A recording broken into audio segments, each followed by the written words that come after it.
emperor's new clothes. Once there was an emperor who loved fancy clothes. He believed that his outfits made him look splendid and powerful.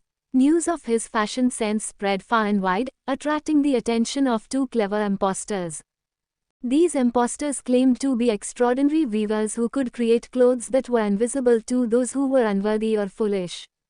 The emperor, intrigued by this unique idea, hired them to make him a special set of garments. Day after day, the impostors pretended to weave, but in reality, they were only moving their empty looms.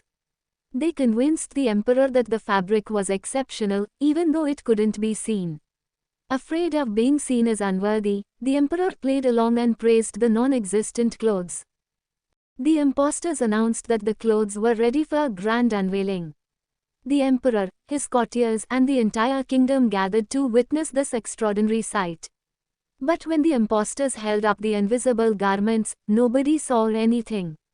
Still, they pretended to see the beauty, not wanting to admit their foolishness. However, a young child broke the silence and shouted, "The emperor is naked. He has no clothes." Suddenly, everyone realized the truth. The emperor had been deceived, and his pride had made him blind to the reality. In that moment, the emperor felt embarrassed and learned a valuable lesson about honesty and humility.